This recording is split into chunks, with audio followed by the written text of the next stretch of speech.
Merci déjà pour votre présence ce matin. Je suis Madame Pigatet, l'épouse Ola, et je suis responsable de l'ONG Go for God et en même temps femme politique. Et beaucoup plus d'autres casquettes, femme d'affaires, entrepreneur, mais aussi responsable dans une structure de la place. Je suis entrée en politique par le canal d'un homme politique que je respecte beaucoup, M. Justin Longo, qui a vu en moi cette capacité, qui a vu en moi cette opportunité de faire la politique à ses côtés. Et donc, il y a 2 ans, il m'avait mis à la tête de son parti, les sociaux-démocrates gabonais, où j'occupais le poste de secrétaire national des sociaux-démocrates gabonais. Mais le SDG se porte bien avec la nouvelle vision actuelle. Le SDG est en train de lancer le renouveau du SDG, puisqu'on est dans le Gabon nouveau. Nous aurons aussi un SDG nouveau qui est en train de lancer par le président. Il est en train de travailler dessus. Vous avez vu récemment notre sortie à Makoko pour le lancement des activités de Makoko. Et là, je crois qu'il est en train de travailler sur le SDG. Les choses ne sont peut-être pas encore mises en place, mais je crois qu'il y a un travail de fond qui est en train de se faire. Le temps du dialogue est bien choisi. Nous sortons d'une période où aujourd'hui le général Bissou Kina, par son canal, le Gabon a été libéré. C'est un coup de libération et ce coup de libération implique forcément la présence de femmes, implique forcément aujourd'hui que les femmes prennent la place, que les femmes participent, que les femmes soient plus impliquées qu'hier dans ce qui se fait dans le Gabon. Alors l'arrivée de ce dialogue, la mise en place de ce dialogue est une opportunité pour les femmes.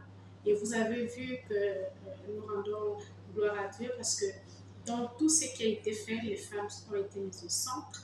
Aujourd'hui, c'est vrai qu'on n'atteint pas encore les 30% dans tout ce qui est organisation, dialogue politique et autres, mais la prise en compte des femmes aujourd'hui est très, très excellente et très importante. Nous faisons quand même partie des pays où la voix de femmes est écoutée. Et pour ce dialogue, je crois que la femme sera totalement impliquée. Nous avons vu des organisations des femmes qui ont été prises en compte dans ce dialogue et nous sommes convaincus que la représentation des femmes et les femmes qui ont été choisies pour nous présenter à ce dialogue, nous représenter autant pour nous à ce dialogue, iront défendre les droits de la femme, défendre les activités des femmes, mais aussi défendre la place de la femme dans le Gabon.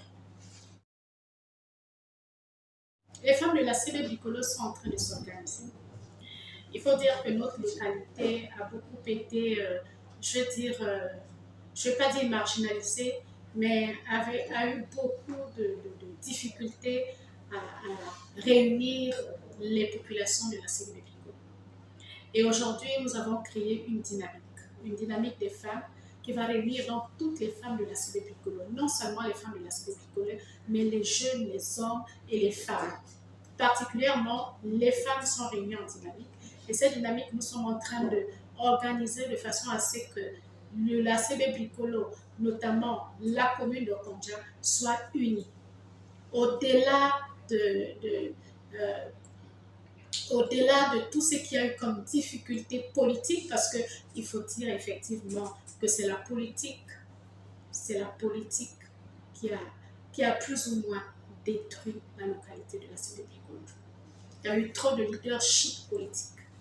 Et aujourd'hui, ce que nous faisons, c'est que nous allons créer une société, une association, autant pour moi, apolitique, mais qui aura pour mission de réunir toutes les forces de la CB Bicolo, en particulier les femmes. Parce qu'on sait que lorsque la femme se lève, alors là, il y a quelque chose qui se passe. C'est ce que dit la Bible.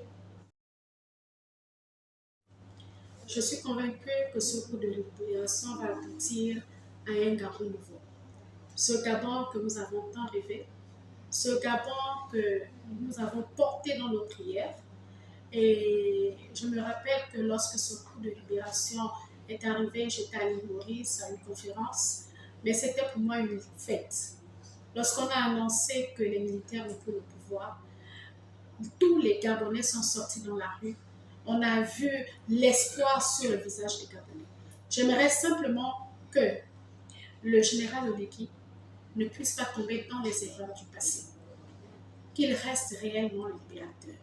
Qu'il reste réellement cet homme qui a mis Dieu au centre.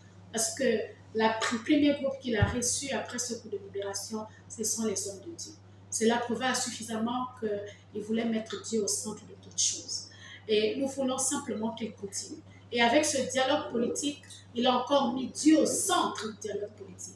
Parce qu'il sait que ce pays est la propriété de Dieu.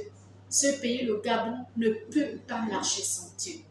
Et ça, je sais. S'il, et seulement si, il continue la voie qu'il a empruntée en mettant Dieu en première position, en mettant Dieu en première position dans ce pays, il réussira son mandat. Il va réussir son challenge et les Gabonais, nous, les Gabonais, on est en même de lui dire qu'il fasse encore 7 ans, pourquoi pas 14 ans, s'il continue dans les voies de l'Éternel, les voies qu'il a choisies. Dans le cadre des associations, mon association personnelle, que j'appelle Go for God, qui signifie Va pour Dieu, c'est une association qui reflète mon témoignage. Je suis une femme et ce que je suis aujourd'hui, je dois cela à Dieu. Pourquoi?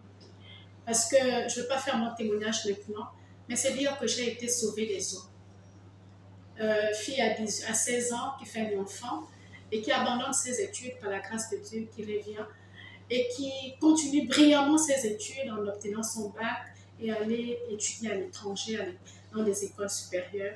J'ai créé donc cette association pour des jeunes filles qui ont fait des erreurs dans leur vie, qui peut-être à 16 ans, 17 ans ont eu un enfant, mais qui n'ont plus d'espoir.